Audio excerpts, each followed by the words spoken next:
las primeras palabras del libro, inmediatamente visión de Isaías, hijo de Amós, nos habla de que este libro, el autor es precisamente Isaías.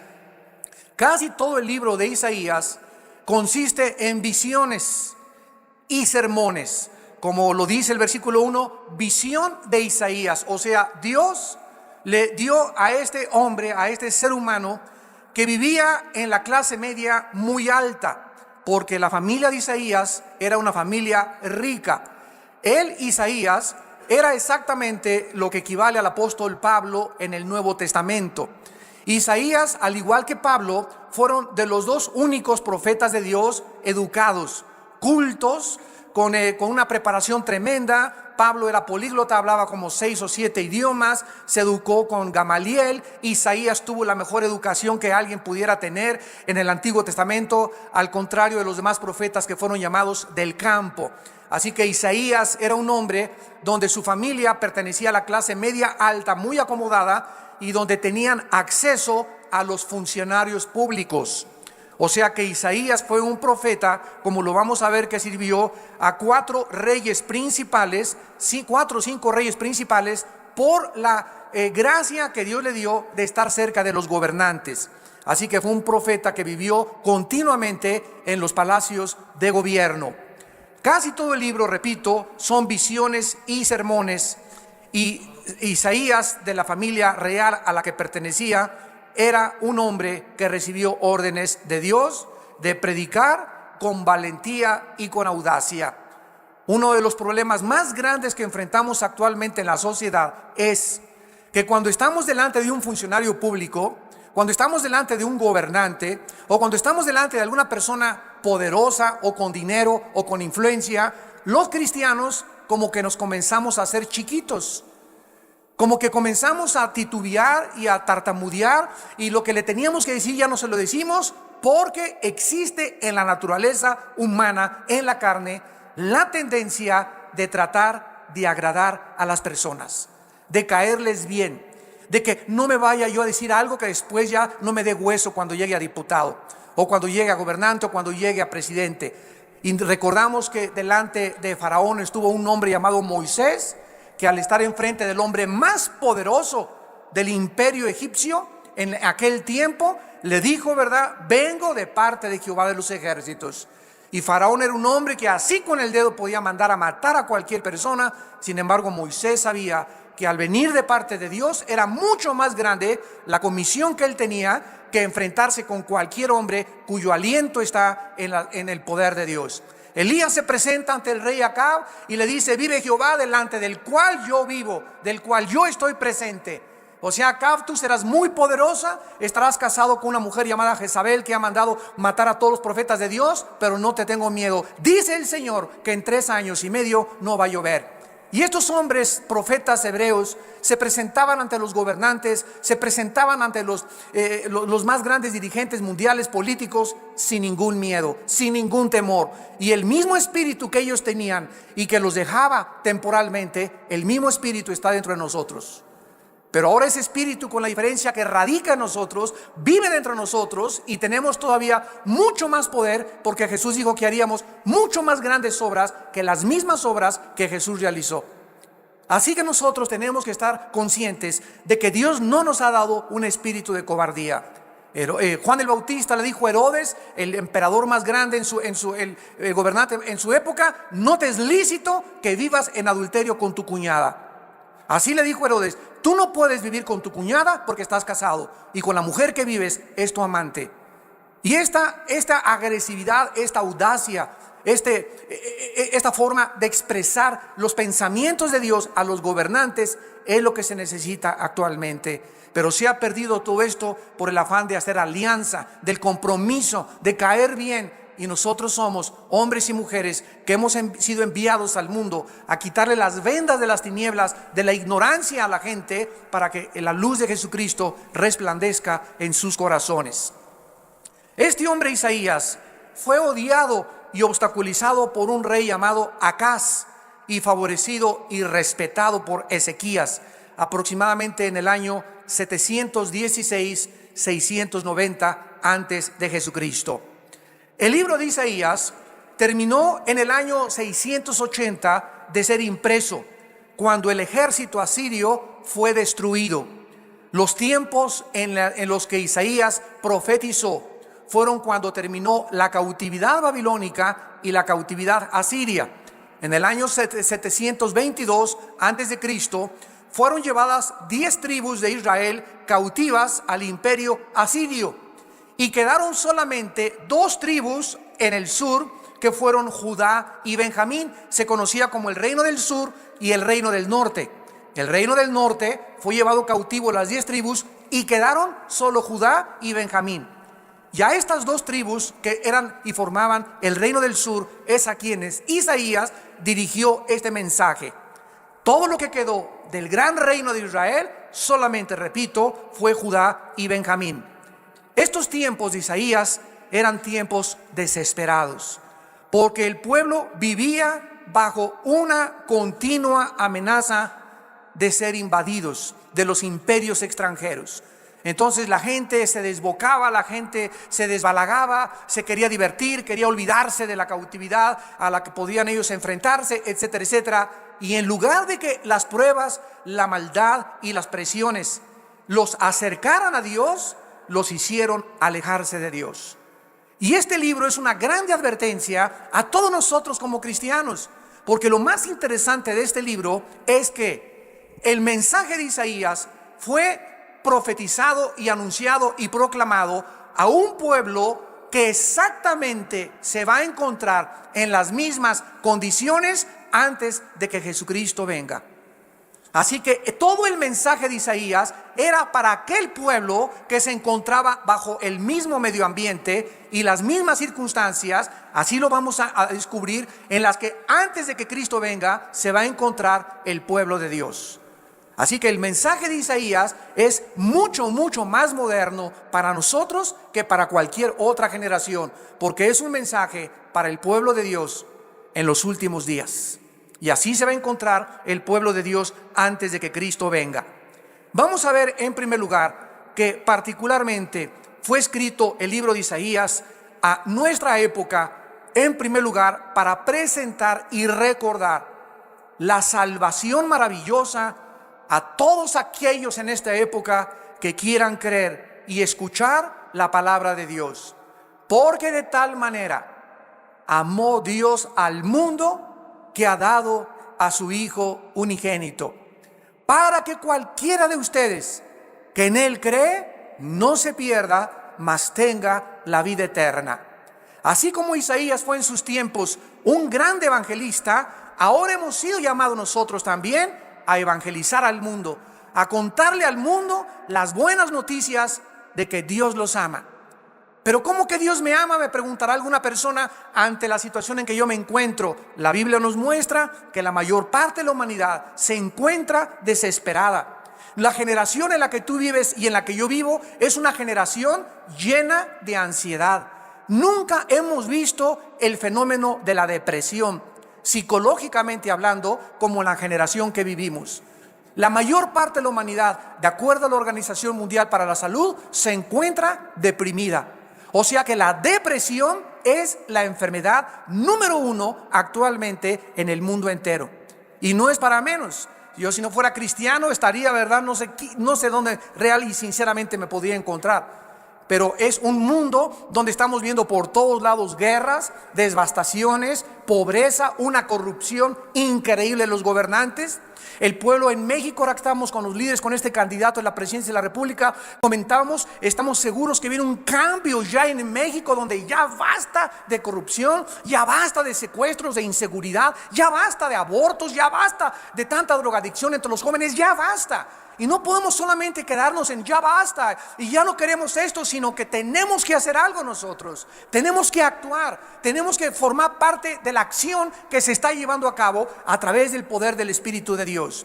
No podemos quedarnos solamente en quejumbrosos y ya no quiero esto y aquello, sino tenemos que comenzar a orar, comenzar a buscar a Dios con todo nuestro corazón, comenzar a vivir más en esta palabra, a conocer más sus pensamientos, a sentir más su presencia, para que podamos tener una dirección clara, una esperanza, una seguridad, donde podamos realmente saber que vamos conforme a donde los vientos del Espíritu Santo están soplando. De tal manera Dios amó al mundo. El mundo necesita hoy más que nunca el mensaje de las buenas noticias de la salvación en Jesucristo. Ya no hay Mesías, no es el Dalai Lama, no es Mahatma Gandhi, no son los masones, no es un partido político, no son los sistemas económicos, no son las filosofías, ni las ideologías, ni la ciencia tampoco podrá cambiar el mundo. El único que lo puede cambiar es Jesucristo, el Hijo de Dios. En segundo lugar, este libro advierte este libro. Es como una campana de alarma, como lo vamos a comenzar a ver. Como cuando el Titanic se comenzó a hundir y más de 1,600 personas se fueron al fondo. Comenzaron los que estaban ahí en el tercer y cuarto piso, ja, ja, ja, y jo, jo, jo, y tráiganme otra de champán, y tráiganme más botellas, y riéndose. Y este barco es inundible. Cuando salió de Inglaterra decían, jamás nadie lo puede hundir. Y sin embargo, un miserable y pequeño témpano, ¿verdad?, de hielo, un iceberg, le hace un boquete tremendo, comienza a entrar el agua, le avisan al capitán, la gente seguía, el capitán dice, no le avisan a nadie porque no va a hundir esto el barco. Y de repente se pasa de una cavidad a la otra cavidad, a la parte en medio, el agua, y cuando entra el agua en medio, al primero y al segundo piso, el capitán dice, esto ya no tiene salvación. Y comenzaron a sonar la alarma, sálvese el que pueda. La gente dejó sus joyas, la gente dejó su marihuana que llevaban ahí, su cocaína, sus botellas de licor y todas las cosas que tenían al amante, y corriendo y a ver quién podía aventarse una balsa para poder ser rescatados del hundimiento de este barco. Y así Dios está sonando una alarma, talán, talán, tilín, tilín, tilín. Ahorita por el juicio viene, el juicio viene, el juicio viene, pero a los justos, dice Dios, resplandecerá la luz en vuestra justicia.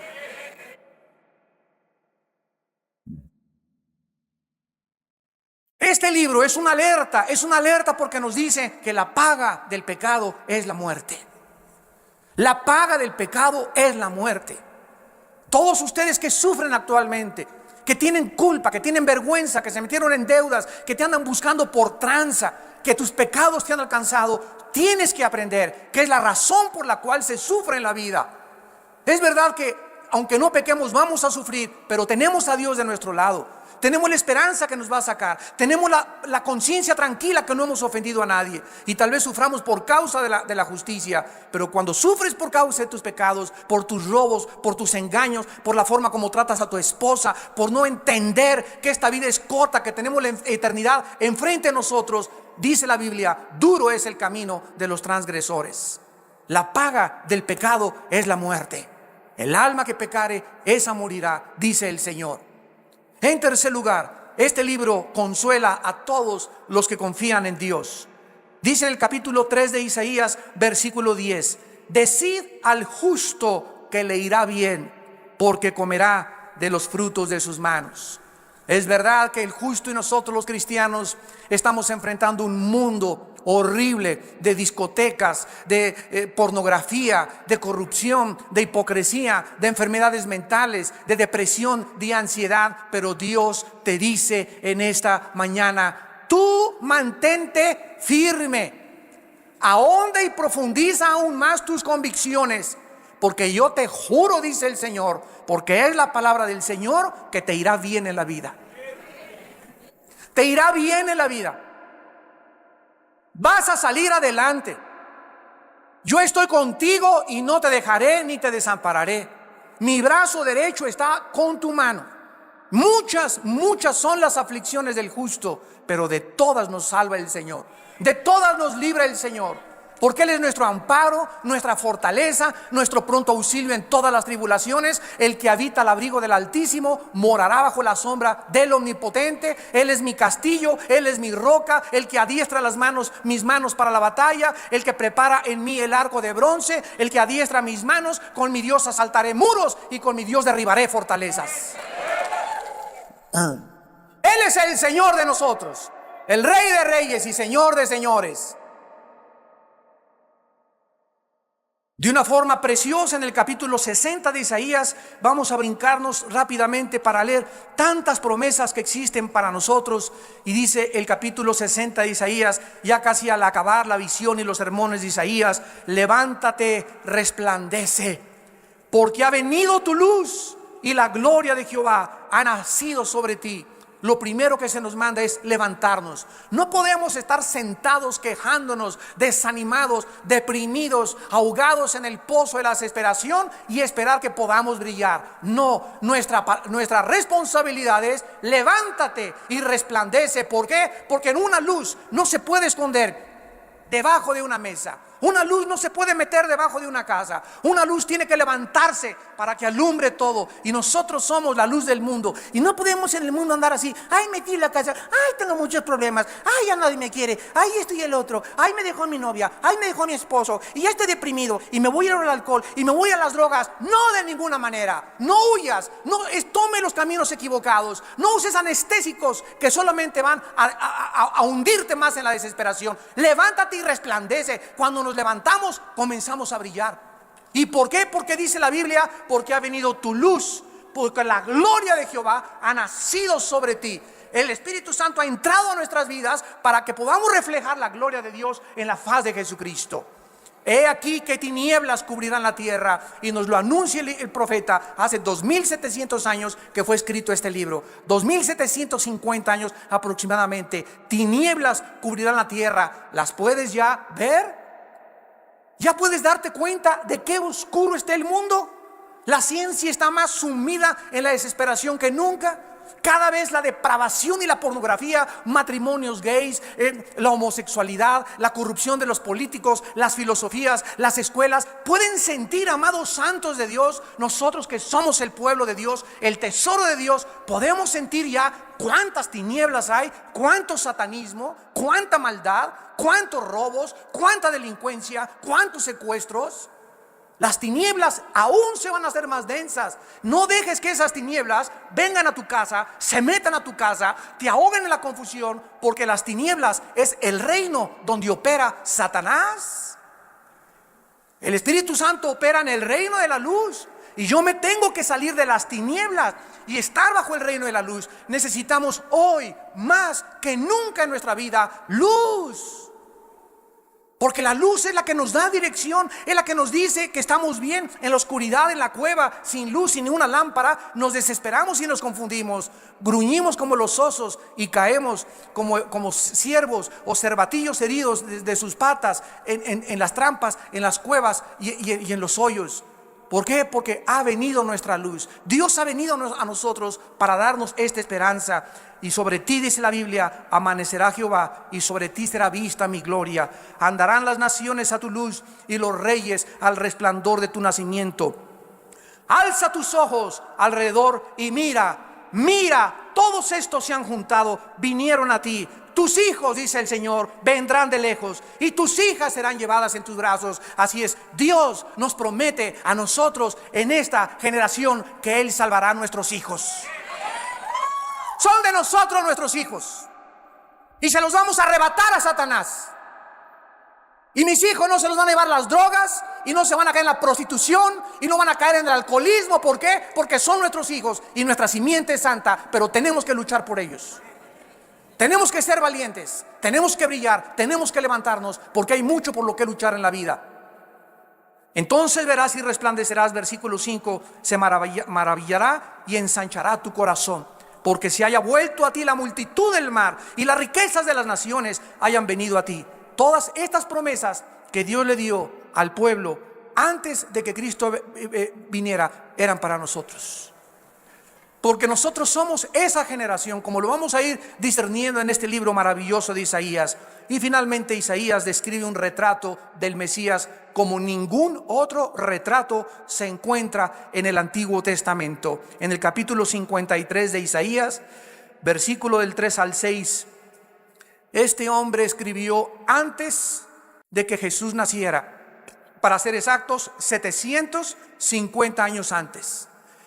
750 años antes, señores que andan buscando si la Biblia tiene errores, si la Biblia es inspirada por Dios, si la Biblia realmente es confiable. Estas profecías describen de una forma maravillosa y exacta, y además es uno de los capítulos que más consistencia tiene y donde más evidencias un judío o los rabinos judíos que aún no aceptan a Yeshua Mashiach, a Jesús el Mesías, como el Salvador, para que puedan ellos entender que no hay ningún otro personaje en la historia que pueda asemejarse y del cual está hablando el profeta con cientos de años de anticipación. Dice el versículo 3: despreciado y desechado entre los hombres, varón de dolores, experimentado en quebranto, y como que escondimos de él el rostro, fue menospreciado y no lo estimamos.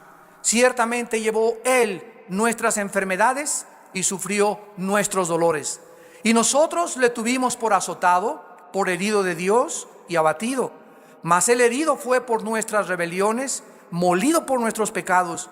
El castigo de nuestra paz fue sobre él, y por su llaga fuimos nosotros curados. Hablándoles con mucho amor y con mucho respeto y con mucha misericordia a los rabinos judíos, díganme ustedes, señores rabinos, ¿quién de ustedes, rabinos, llevó nuestros pecados en una cruz? ¿Quién ha muerto en una cruz? ¿El Dalai Lama? ¿Quién murió en una cruz? ¿Mahatma Gandhi? ¿Quién murió en una cruz? ¿Buda? ¿De quién se ha escrito y de quién se ha ensombrecido en las tinieblas de la filosofía para describir a los falsos profetas en contraste con el Mesías Jesucristo?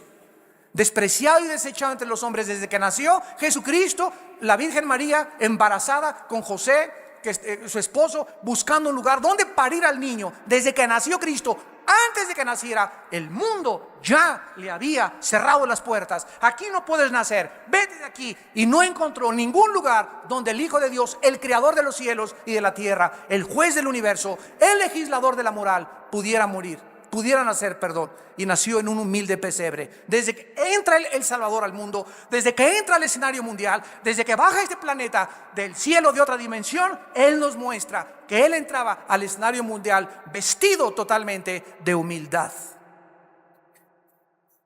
A los 2 años tiene que salir huyendo, y durante toda su vida sus hermanos lo rechazan, su familia lo rechaza. Y durante 3 años y medio predico el evangelio de la gracia, diciéndole a la gente: el reino se ha acercado, el reino se ha acercado, el reino se ha acercado, arrepiéntanse de sus pecados. No son animales, no venimos de los animales, no somos el producto de una evolución y una selección natural. Somos gentes, ciudadanos del cielo, creados a imagen y semejanza de nuestro Creador, agentes morales, responsables, libres, que algún día seremos juzgados, los vivos y los muertos. Esto no es un chiste, vivir no es un chiste. No es Alicia en el País de las Maravillas. No estamos en la telenovela Rebelde. No estamos con Pinocho y con Peter Pan y con todos los cuentos que te contaron cuando eras niña. Tenemos que madurar y entender que la vida es duro. El matrimonio es algo por lo cual tenemos que luchar todos los días.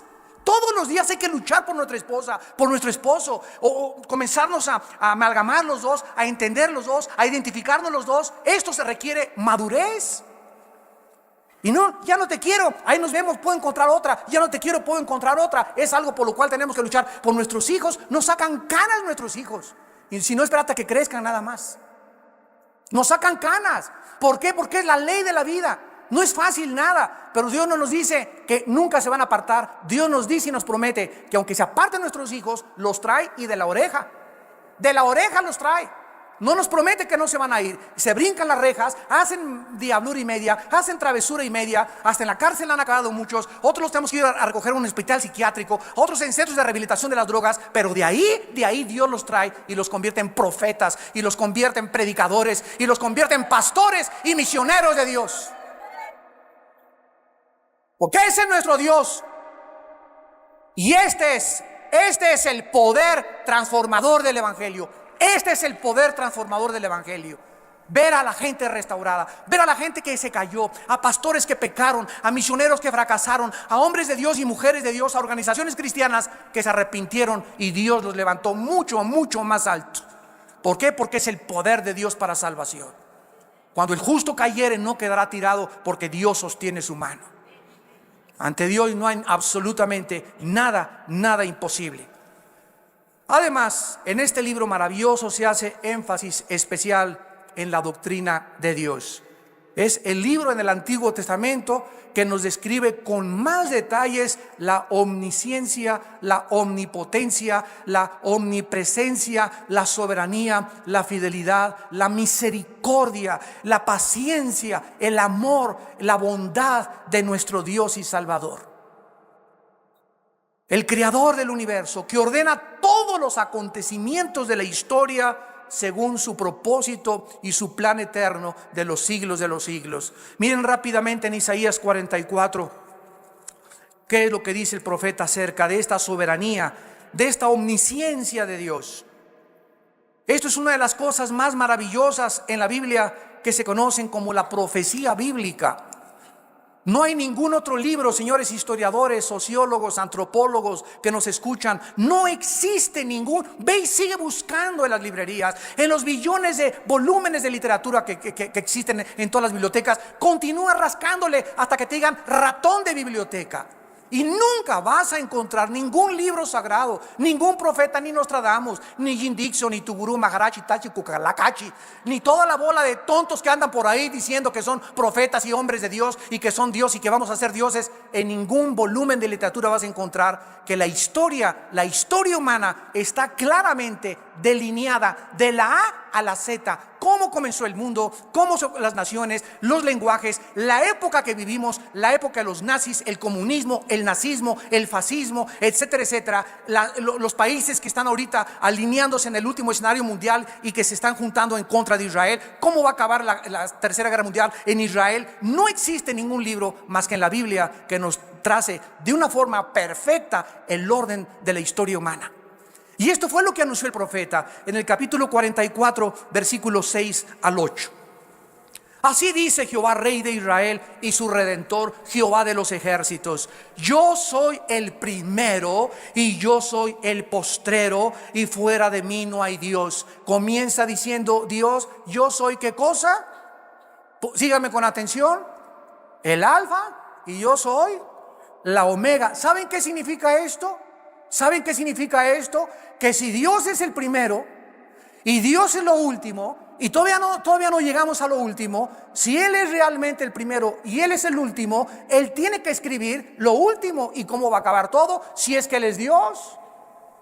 Y si Él es el último y no hemos llegado al final de la historia, nos encontramos entonces, ¿verdad?, cerquita de lo último, del final de la historia humana.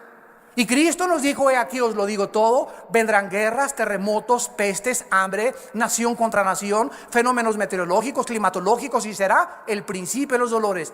Después se unirá el antiguo imperio romano con el Medio Oriente, se va a formar una alianza, Daniel capítulo 2, capítulo 7, Ezequiel capítulo 37 y 38, y va a surgir un hombre llamado el anticristo. Las computadoras se anunciaron en Apocalipsis 13, cuando se anuncia hace 2000 años que el anticristo marcaría a todos en la mano o en la frente.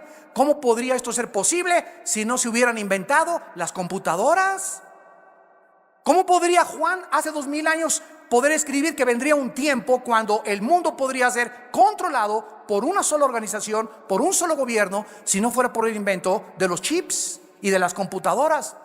¿Cómo se podría saber en Apocalipsis capítulo 11 que cuando maten a los dos profetas de Dios en Jerusalén, todos los van a ver?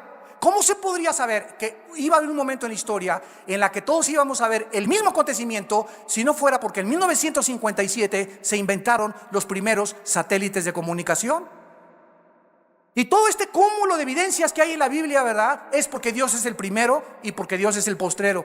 Y no solamente lo dice, sino que lo demuestra con las profecías cumplidas.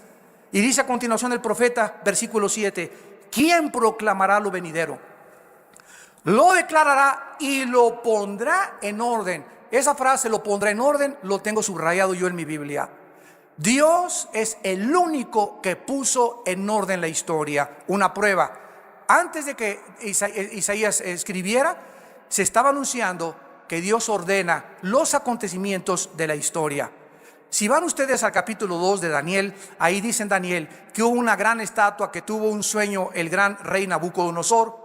Y en esa estatua se encuentran en orden toda la historia de los imperios mundiales.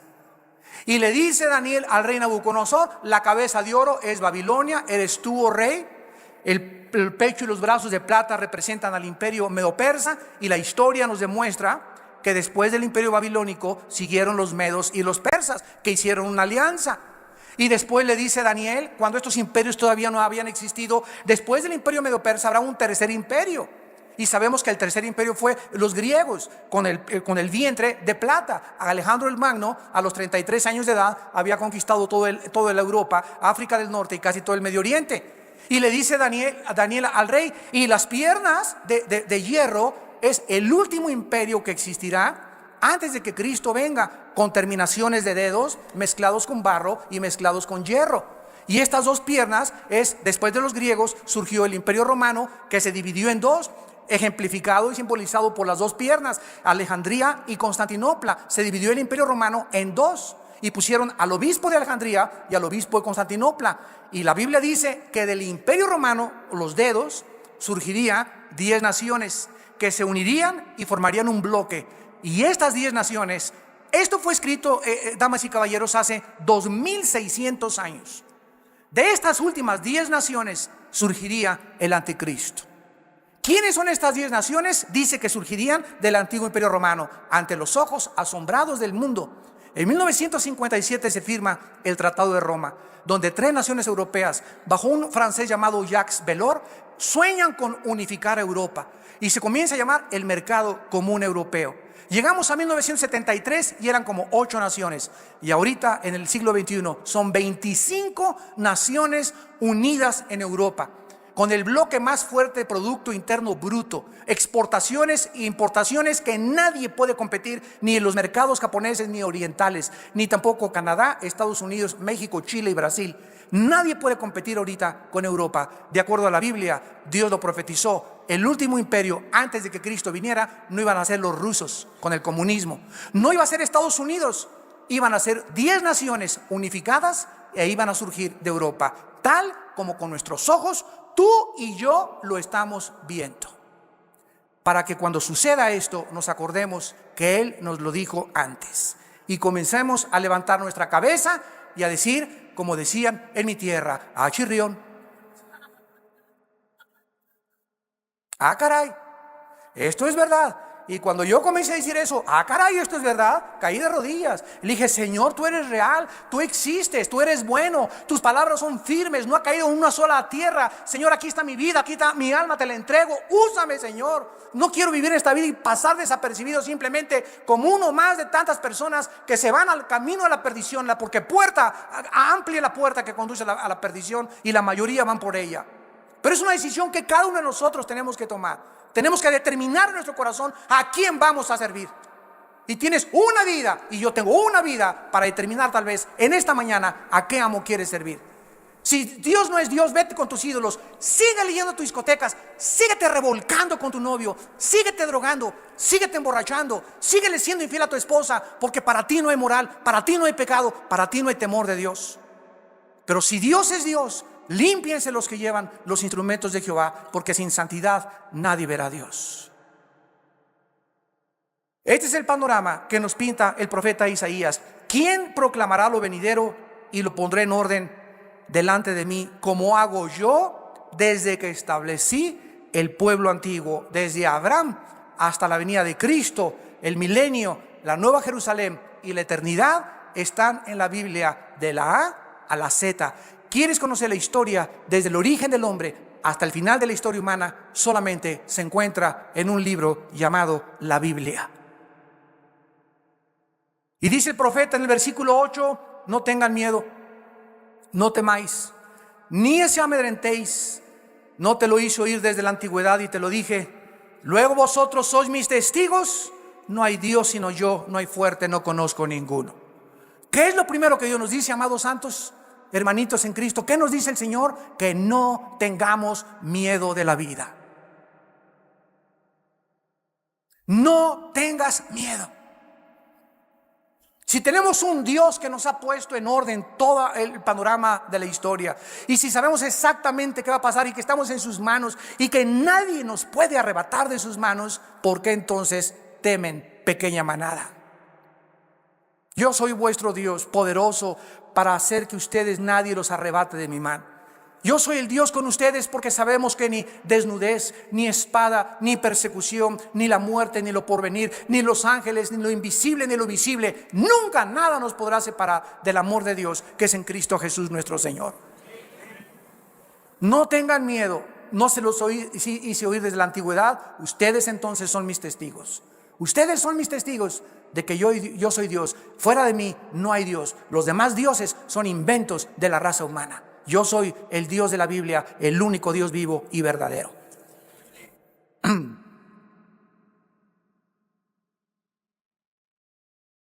Y en el capítulo 46 de Isaías, versículo 9 al 10, el profeta vuelve a llamar otra vez la atención acerca de lo mismo. Isaías 46 del 9 al 11. Acuérdense de las cosas pasadas desde los tiempos antiguos. O sea, recordemos la historia de Abraham. ¿Cómo se cumplió todo lo de Abraham? Que iban a entrar a Egipto, que iban a ser cautivos 400 años. Todo eso en el Génesis Dios lo escribió. Se cumplió en el Éxodo, se cumplió en el Levítico, se cumplió en Deuteronomio. Acuérdense, dice Dios, estudia mi palabra, dice el Señor, y ve históricamente lo que hice y cómo se cumplió a la luz de la historia. Damas y caballeros, amados santos, cuando venimos a la Biblia, venimos a un contexto histórico, geográfico, científico, genético, biológico, antropológico, lingüístico, filosófico. No venimos a Alicia en el país de las maravillas. La Biblia no es un libro de leyendas. Tú agarras el libro del Corán de los musulmanes, agarras el Tripitaka de Buda, agarras los Vedas de los persas. Cualquier libro sagrado que tú busques, nunca vas a encontrar que está con un trasfondo histórico, geográfico, arqueológico, antropológico, biológico, demostrado por las leyes de la genética, por las leyes de la física. La Biblia tiene más matemáticas que Stephen Hawking, el más grande físico matemático ahorita de la historia, y que Alberto Einstein. Si tú te metes al hebreo, te encuentras que el número 7 en los 3 primeros capítulos de Mateo hacen una secuencia cada 7 números. Esto no pudo haberse hecho cuando ni las computadoras existían. Y eso es lo que nos está diciendo nuestro Padre Celestial. Él es el que nos va a ayudar, Él es el que nos va a bendecir, Él es el que nos quiere mostrarle todas las cosas para que nosotros no tengamos miedo. Acuérdense del pasado, porque yo soy Dios y no hay otro Dios y nada hay semejante a mí. ¿Qué es esta advertencia que nos hace? No quitemos nuestros ojos sobre el Dios de la Biblia.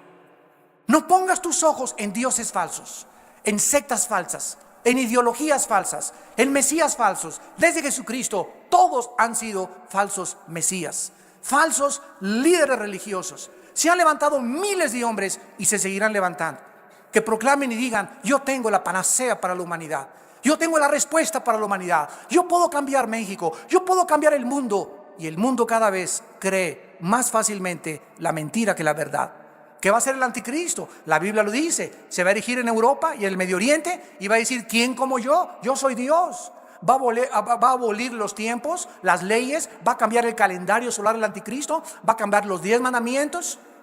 ¿Cómo es posible esto? Ya lo hemos visto miles de veces en la historia. Hace poco yo leí en un libro que el más grande empresario de los medios masivos de comunicación, llamado Ted Turner, dueño de la CNN, la cadena más fuerte que existe de medios masivos de comunicación, dijo al llegar a su oficina: yo ahora les voy a enseñar los 10 mandamientos. Y él hizo sus 10 mandamientos y obligaba a que los empleados que trabajaban en su compañía en la CNN leyeran los 10 mandamientos y se sometieran a ellos. Gracias a Dios que ya no es el dueño, ¿verdad? Ya hay una mezcla ahora de esa compañía y ahora él solamente ocupa un porcentaje mínimo de acciones. Pero cantidad de hombres millonarios, poderosos han dicho eso. Ahora no hay ley más que la mía. Y como ¿cuántos hombres ustedes en casa dicen lo mismo? Aquí nomás mis chicharrones truenan, vieja mis chilaquiles, chamaco mis pantuflas, chamaca préndame la televisión. Y llegas a tu casa sintiéndote el rey y no eres Dios. Eres siervo de tu casa, eres siervo de tus hijos, eres siervo de tus empleados, porque el que es al último es el más grande entre nosotros. Y el que sirve a los demás será puesto arriba de los demás.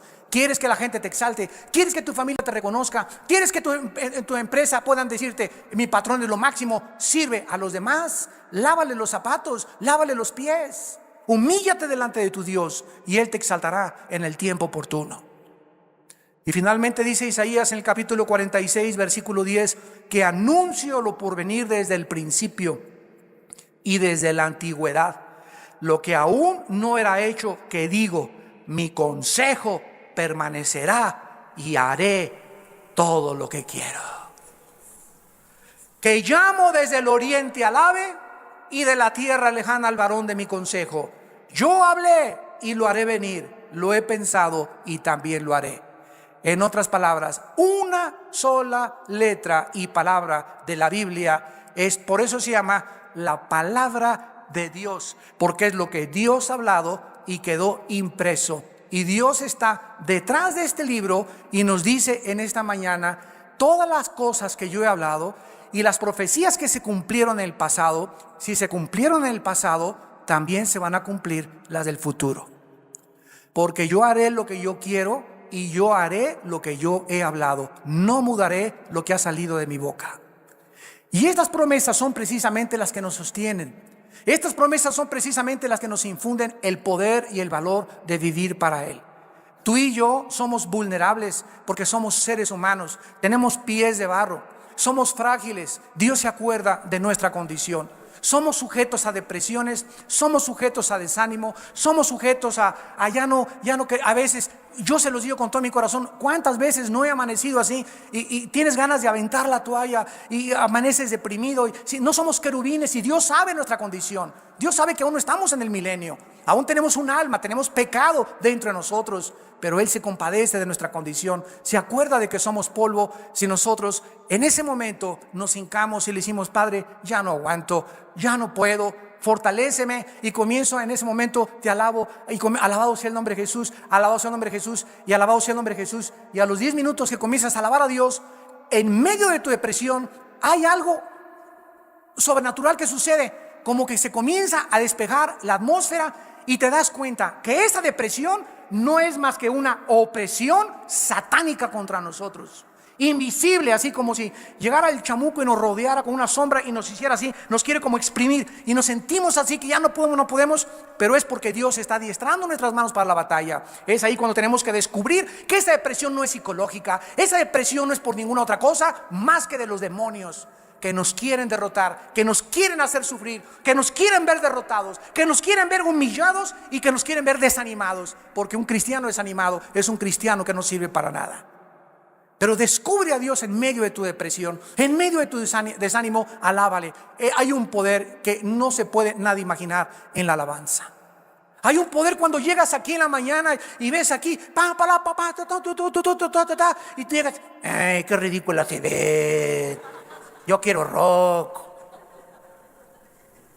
Si tú no sales de esa actitud tuya y llegas a la iglesia y no te animas, aunque lleguemos así, ¿para qué es esta música al principio? Para comenzar a olvidarnos de todo y sí, gloria a Dios, está cayendo mi casa, gloria a Dios, el Señor está en su trono, me dejó mi novia, gloria a Dios, hay un chorro de chavas más ahí por ahí, y comienza y te sales de eso, te escapas de esos pensamientos negativos que nos oprimen. Si tú haces eso, es porque confías en Dios. Y Dios te bendice. Dios te bendice.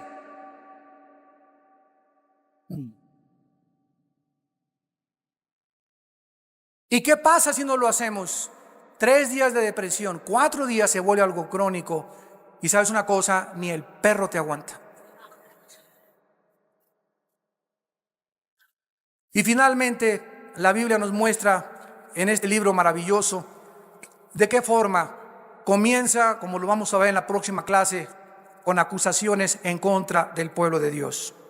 Después revelándonos el futuro reino de Dios y los juicios tan tremendos que van a caer sobre este mundo, que se describe en el capítulo 2, en el capítulo 10 y en el capítulo 24.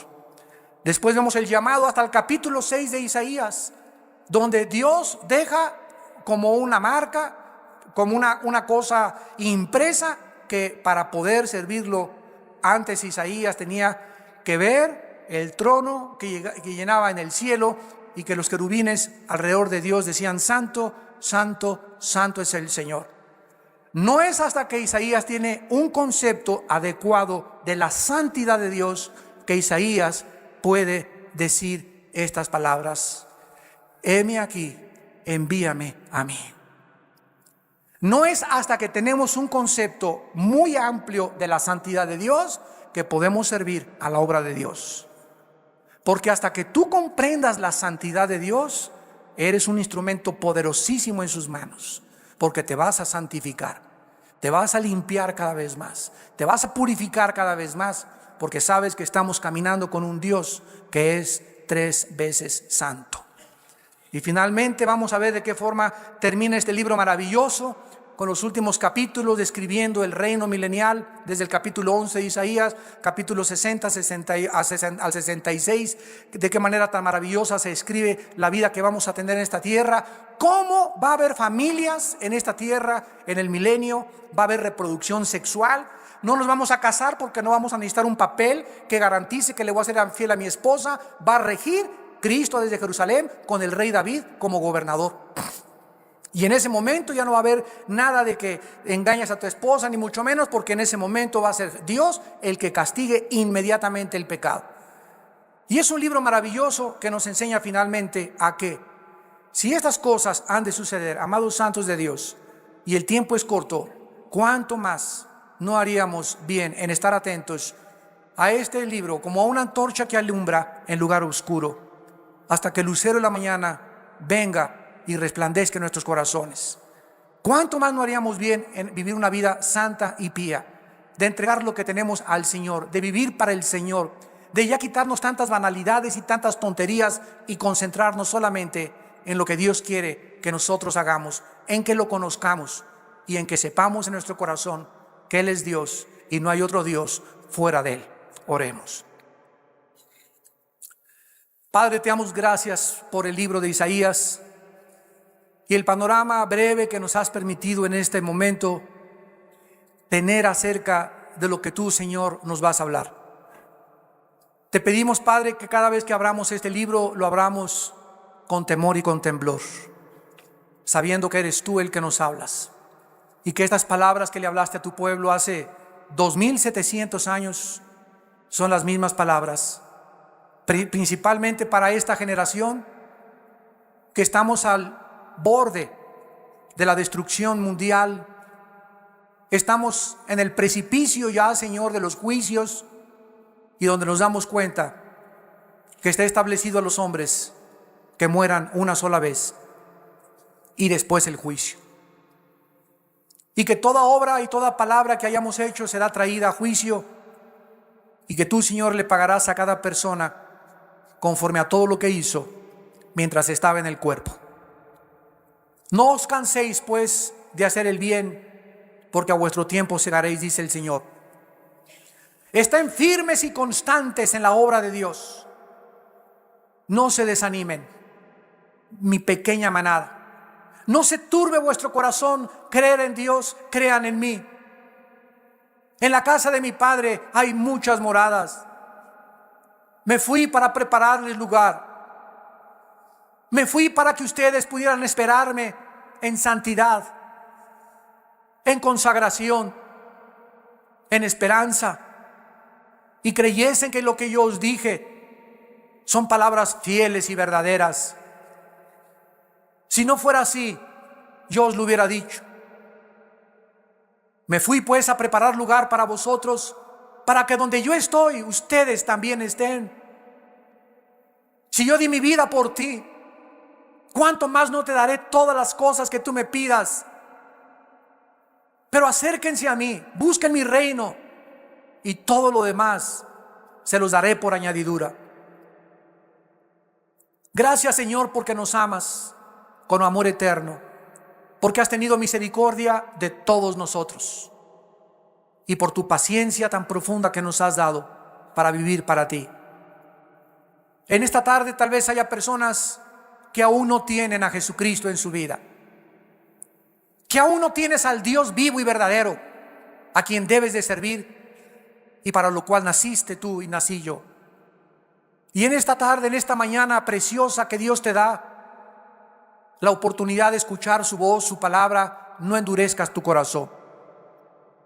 Ábrele tu corazón en esta mañana a Jesús, y ahí desde tu lugar invítale a tu vida como tu Señor y tu Salvador, diciéndole estas palabras.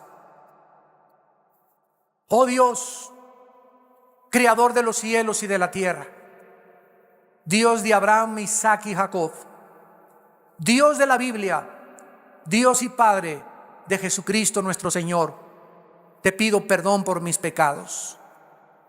No quiero morir en mis pecados y quiero vivir con esperanza y con seguridad los pocos días o años que tú me concedas en esta vida. Creo que en la cruz tu Hijo pagó con su sangre por mis pecados. Te pido, Señor Jesucristo, porque creo que resucitaste a los 3 días, que entres a mi corazón como mi Señor, mi Salvador, mi esperanza de gloria. Señor Jesús, fortaléceme, dame ánimos. Cuando me sienta decaído, deprimido, Señor, levántame, levántame, Señor, porque ahora escucho tu voz que me dice: no te dejaré tirado.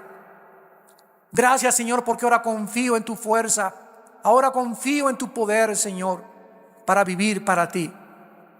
Entra a mi corazón, Señor Jesucristo. En este momento entra a mi vida. Te recibo como mi Dios y mi Salvador, y te doy las gracias, porque ahora salgo de este lugar con esperanza de vivir para ti y con el poder y la fuerza que tú me darás hasta el día de mi muerte. Porque te lo pido y te doy las gracias en tu nombre precioso, Señor Jesús. Amén.